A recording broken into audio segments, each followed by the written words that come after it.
I'm Miss Jones, and welcome back to Know the News. Today is April 2nd, 1940, and today we'll be having a special on what is really happening in Germany.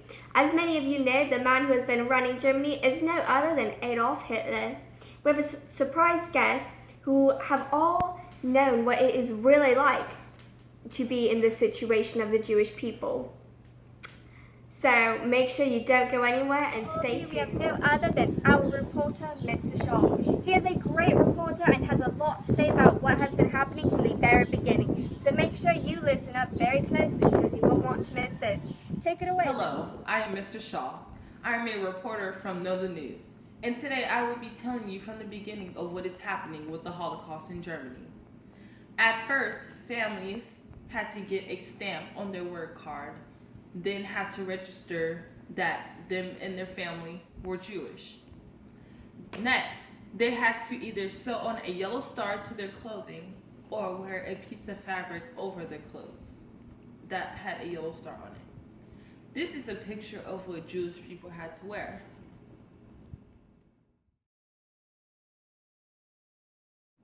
Then, little by little, the Jewish people were taken from their homes and jobs. It didn't matter if a Jew was a doctor or a lawyer.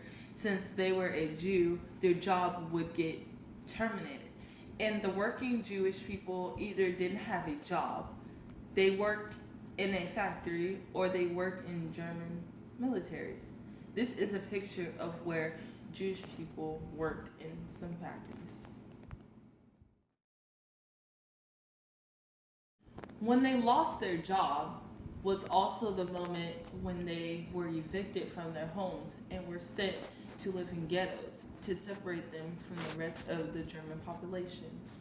From the Jews, they were sent to a lot of concentration camps and were split up from their families based on age, gender, and the ability to work. Everything else from here is classified from us. Now, the image that you're about to see is a picture of a concentration camp. Ciao, no. So that is all I have for you today. Take it away, Mr. Shaw, for that great introduction. I personally feel as if I have learned a lot about what has happened with the Holocaust from the very beginning. So next up, we have a medical doctor named Mr. Weber. Mr. Weber will be interviewed by no other than our amazing reporter, Mr. Smith. So make sure that you listen very closely to Mr. Weber's story. Take it away, Mr. Smith. Hi, I'm Mr. Smith. Thank you, Mr. Weber, for joining me today. I'll be asking you some questions. Thank you for having me. I am a doctor working for Hitler, and I work at Auschwitz performing experiments on the Jews. So let's start from the beginning. Why is Hitler just targeting the Jews? Well, as Hitler has shown us through Mein Kampf, the Jews have infested our culture, infested our society, and they're destroying our culture and our economy and our government, and they're here to do wrong. How were the Jews treated in the concentration camps? In my opinion, we treat the Jews very good. We should have killed them all immediately, but we let them work and live for many months. Well, we have heard from other sources that the Jews were treated poorly in these concentration camps. There have been incidents, but the Jews are only mistreated when they have mistreated the Germans and the German race. So how did the Jews disrespect the German officers and soldiers? The Jews are not obedient people. They don't want to listen, they want to backtalk, they try to escape, they try not to work, and so they must be taught lessons. So how were the Jews taught this lesson that you say? Well, let's say this piece of grass is the Jewish rebellious spirit. We break their spirit. Alright, I see. Is the medicine that you guys are providing for the Jews helping their spirit or breaking their spirit? The medicine I perform is not for the Jews. We perform experiments on the Jews to further help the German race. So, what does this medicine and experiments do for the German race? That information is highly classified.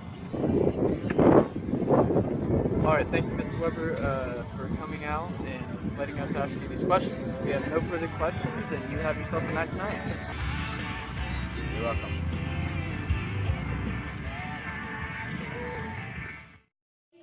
much, Mr. Smith and Mr. Weber, for that amazing story. Mr. Weber, oh my gosh, that story of yours about your experience as a doctor in Auschwitz was extraordinary. Next up, I will be interviewing a Jewish girl named Miss Zug. Miss Zug, this is a personal story of hers, so this will be very intriguing. So make sure that you listen very closely to what she has to say. So, Mrs. Zug, thank you so much for being here today. Thank you, Ms. Jones, for having me. Now, Mrs. Zug, how about we talk about from the beginning, where it all started and how it all began, if you don't mind telling me this. So I grew up in my family studying Judaism ever since I was younger, and everything was all good until some soldiers came to my house and they took me and my family to a ghetto. And shortly after the ghetto, they took us to a concentration camp where they had to split up the men and women. So I was separated from my father for a short period of time as well. However, luckily I was with my mom and my sister, but eventually my sister had to be taken away as well. Well, at first we had a lot of faith that things were going to be good. However, our belongings were lost. We were supposed to receive our items, but they lost them somehow. And eventually we had to shift into this new situation, and we weren't allowed to wear our own clothes. We were put into these striped suits, and with these suits also came a number. And then I realized that I didn't have a dignity anymore. I didn't have a name. I was defined by my number. And that's when my faith started deteriorating. So after we got our numbers on the first day, we got to go to sleep.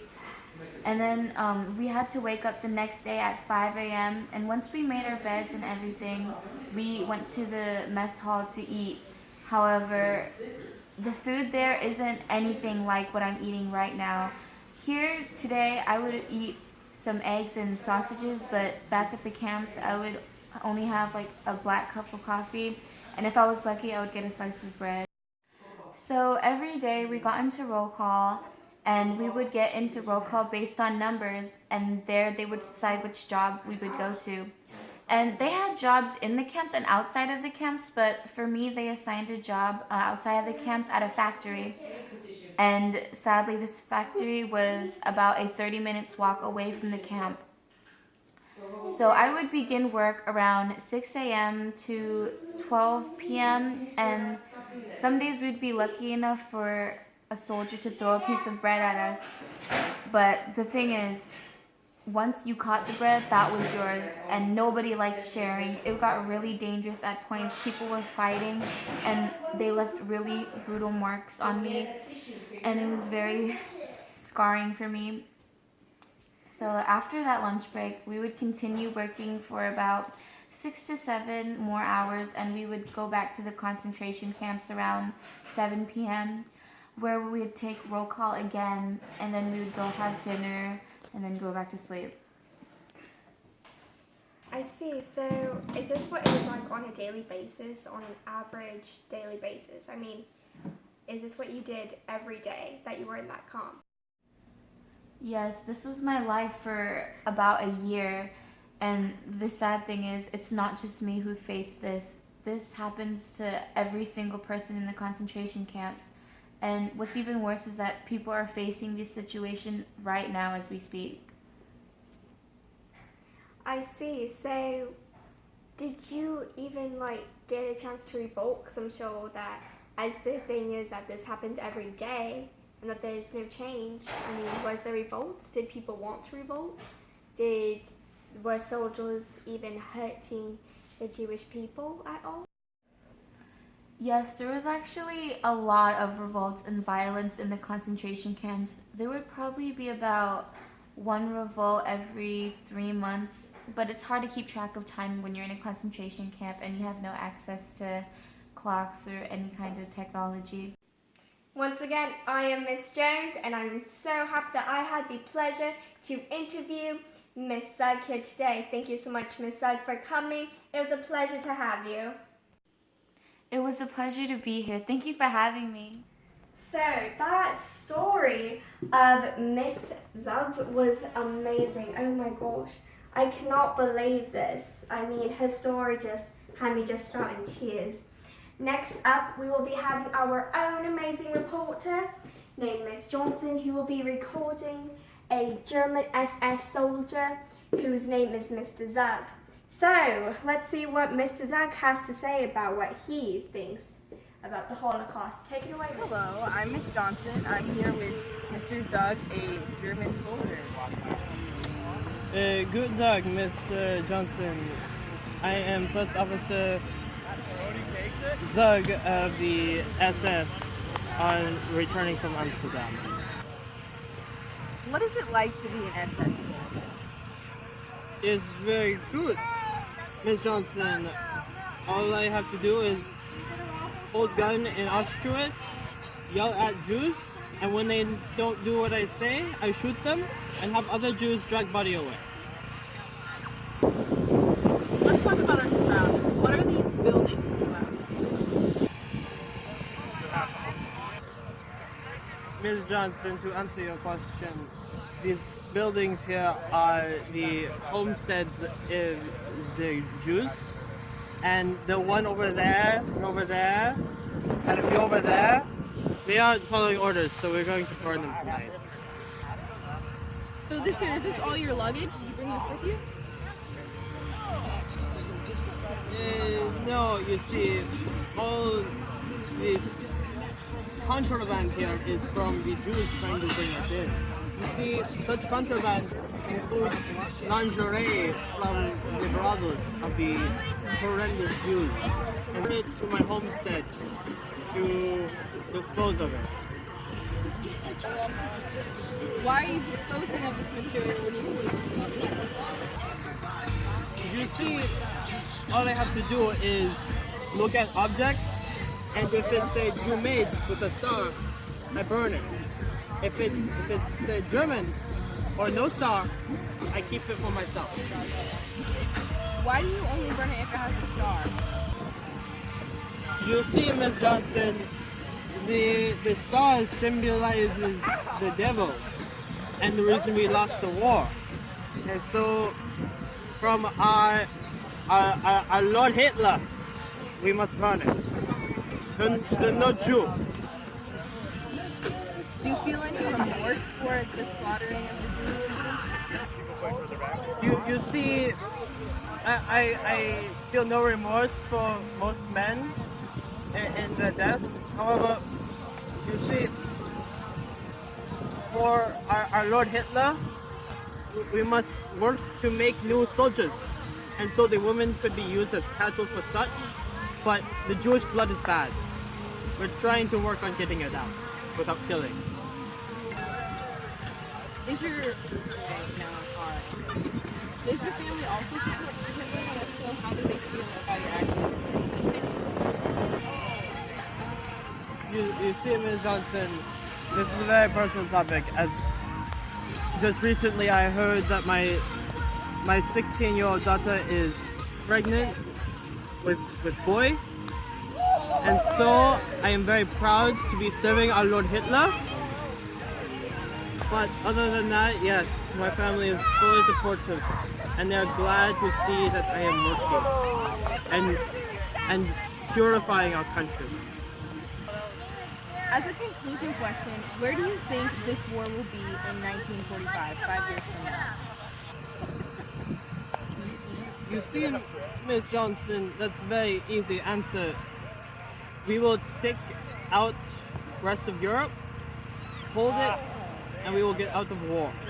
That way we can preserve the Third Reich forever. After we destroy the horrendous Jews that may be in Britain. We have no fear of the stupid Americans, as they are, you see, have no money. So we have no fear of them. They're stupid. Mr. Zug, for having me here today. Sure thing, Madam Johnson. Thank you for coming and getting us interview from a first officer rather than a recruit. It was a pleasure to do it for you. Reporting live from Auschwitz camp, I'm Miss Johnson, and I hope everyone has a great day. Wow, that was a great story, Mr. Zhang. And Miss Johnson, as usual, you did a great job at catching the story. No surprise there. So, I know for me personally, listening to these three very different stories about the Holocaust has touched me in very different ways. And I'm sure that this has all happened with you as well. And I hope that you all have now learned a lot about this. So, I hope you all have a great night. And I am Miss Jones with Know the News. And this was a special on the Holocaust. Thank you.